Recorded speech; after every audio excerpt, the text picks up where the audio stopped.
Scintillating football, saucy football, high press football. Tottenham Hotspur in Europe are a different breed.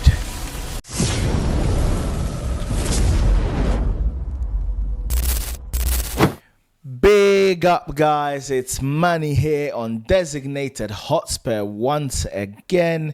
My apologies for how late this post-match review is being released. Work has been absolutely insane for me. It's been so busy. So I'm really struggling to find time to fit in these videos. But listen, it's got to be done. It's got to be done, especially after the videos that I posted in the past few weeks to a month. I think it's important that when we win, we keep that consistency going. To be completely honest. Thank you so much for all the subscriptions. Thank you so much for all the likes. Thank you so much for the interaction. Even the people that really don't like me. I've had people send sermons in the comments telling me I'm delusional. So I appreciate you guys too. Come for a hug sometimes. It's needed. But guys, thanks to Sava. I was on Sava's stream yesterday, and he managed to rally. He managed to rally people to subscribe. So I moved from 878 to 978, which is where I am. So every one of you who subscribed, I really, really appreciate that. Please keep liking. Please keep subscribing, because I've only got 22 subscribers to go to hit 1K subscribers. So please, guys, subscribe, like, share, hype, interact with me if you think I am wrong. And big up to Sava. I wanted to say, take the first minute to say, the YouTube community, the Spurs YouTube community will be losing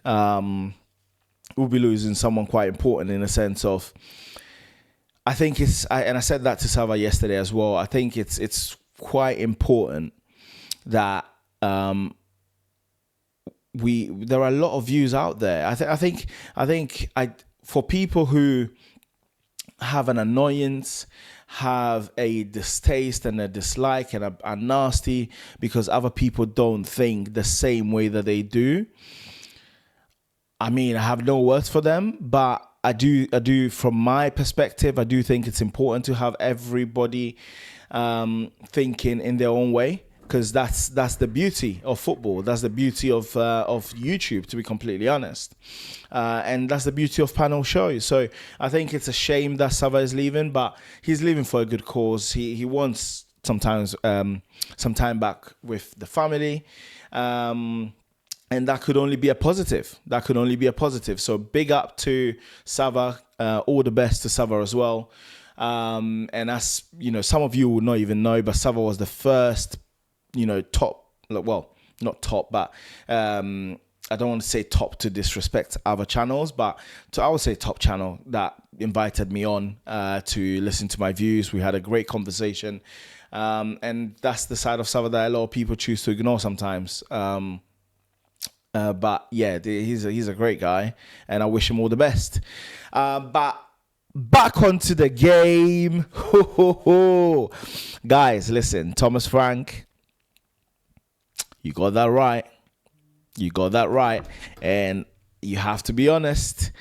When he has it right, when he gets it right, especially with the number of injuries that we had, right? It's important to give him the credit. It's important. You can't, be happy. You can't be sad all the time, guys. That's my mantra. What's the word? And Listen, I could not care less. I was saying that yesterday. I couldn't care less if people call you a flip-flop or not. That's just YouTube, right? But if people need to remember, be a fan first before being a YouTuber. Don't be a YouTuber first before being a fan. Be happy we won.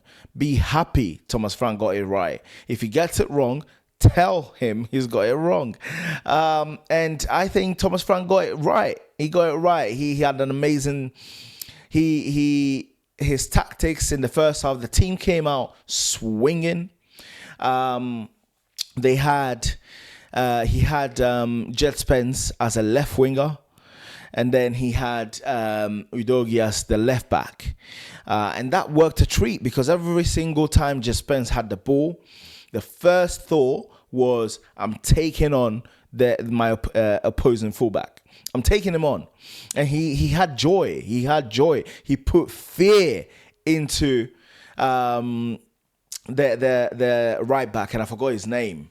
Well, I forgot what his name was, but that's exactly what we need.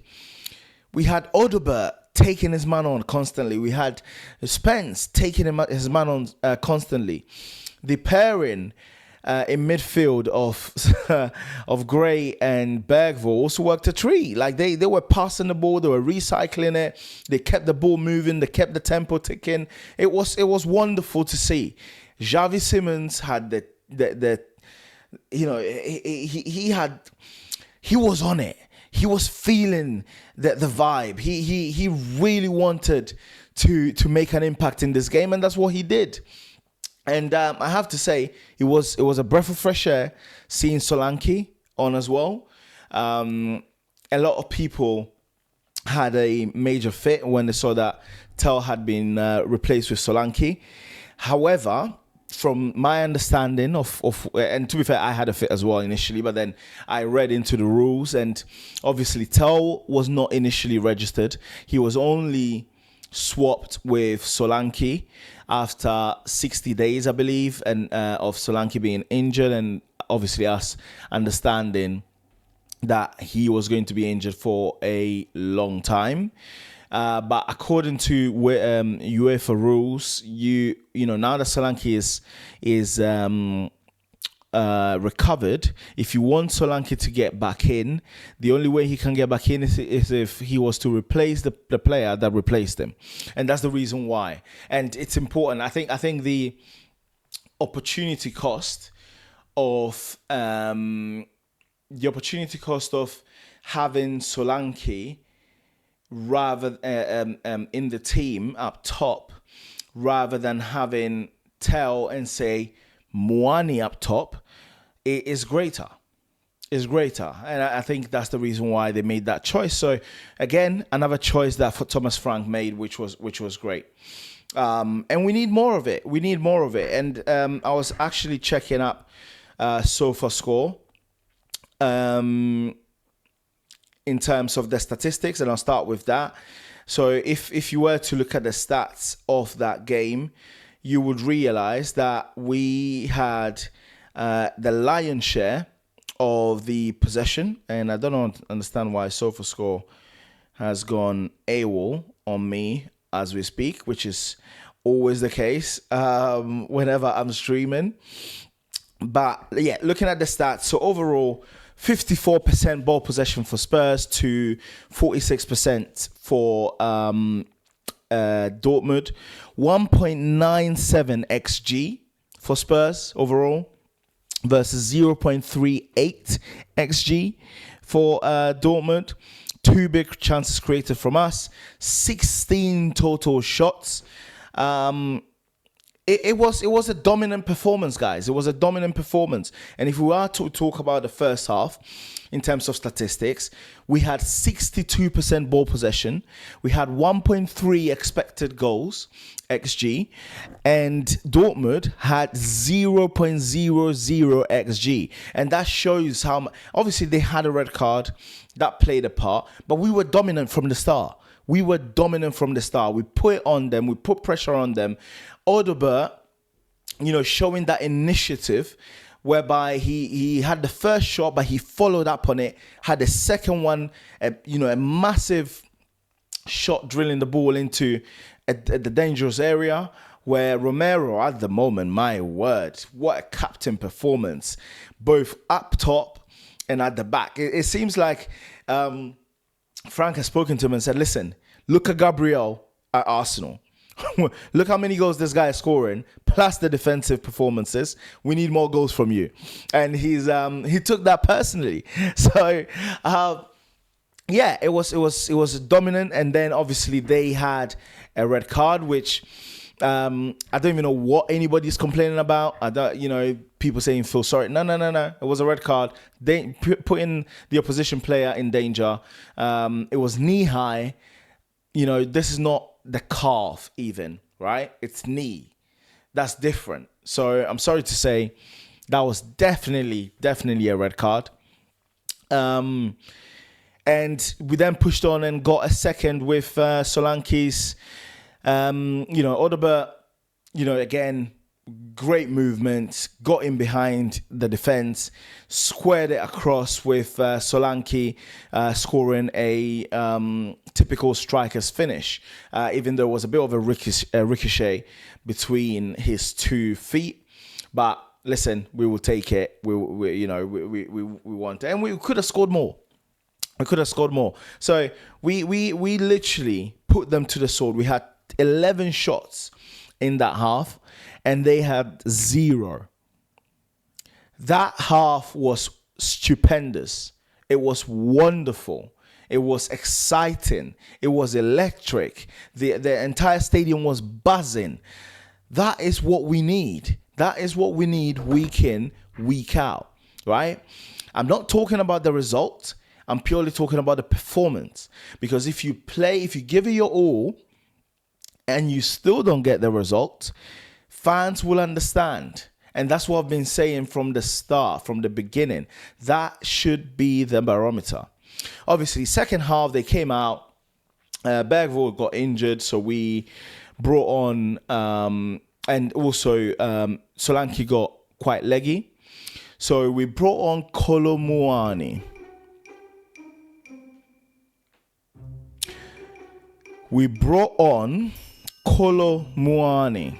Kolomuani, I'm talking to you now, brother.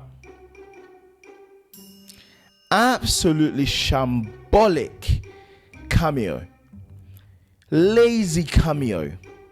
Embarrassing cameo. Disgusting cameo. Like, I'm hearing he wants to leave. And if he does, let him go, because he is a waste of space. He clearly hasn't got the right mentality to make it, because you had a great season at Frankfurt, got bought by PSG, and didn't show the same, not output, but work rate. So you got loaned out to Juventus. And now you're on loan again, and you're not making the most of it. Get off it, man. Get off it.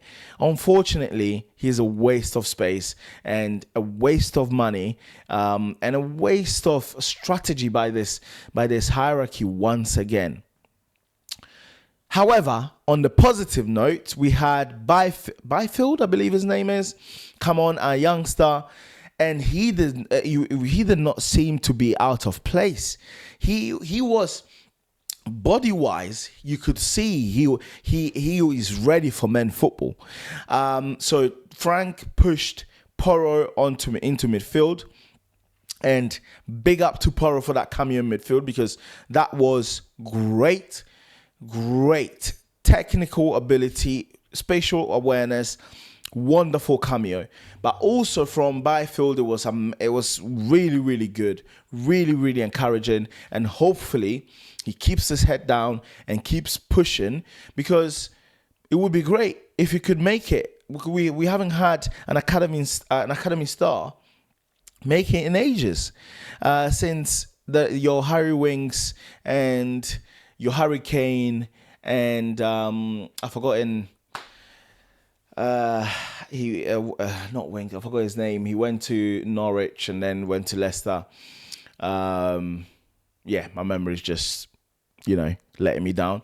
But in any case, it was a great performance. So in the second half, we actually, like, normally I would say we sat back, but it didn't feel like it was an instruction. It just felt like either we ran out of legs, or we were a bit more tactically apprehensive because of the results that we've had in the previous games, and we're probably the players were maybe thinking, don't lose this game. I'm not entirely sure, but we sat back a bit more. We surrendered the ball and surrendered possession to Dortmund much more.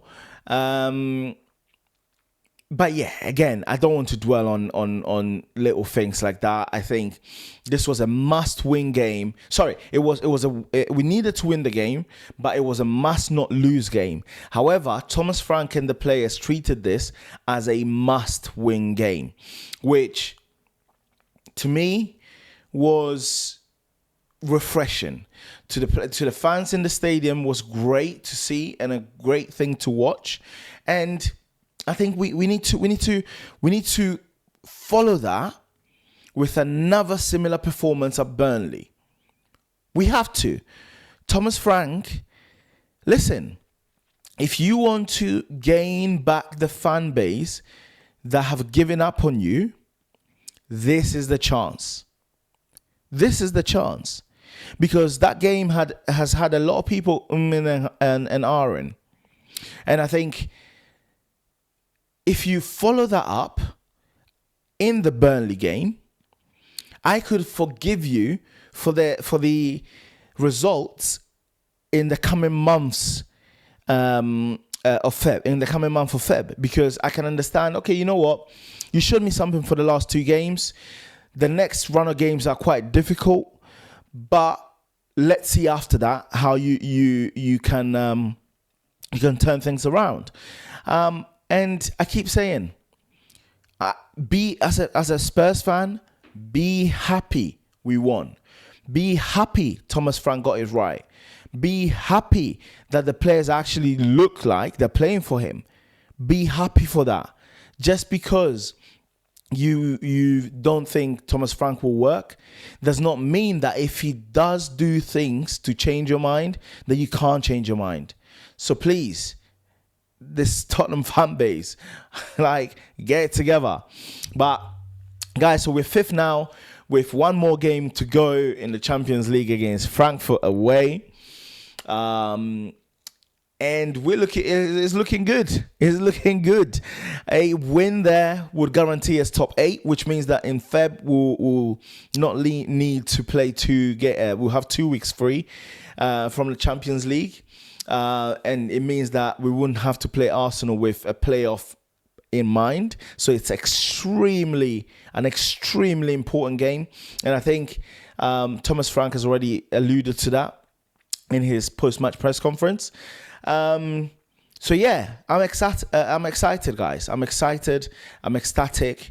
I'm really looking forward to the Burnley game. And I'm really hoping that it's a turning point. Guys, again, as I said, if you really liked the video, if you didn't like the video, if you like me, if you don't like me, please like, subscribe, and share. And as always, come on, you Spurs.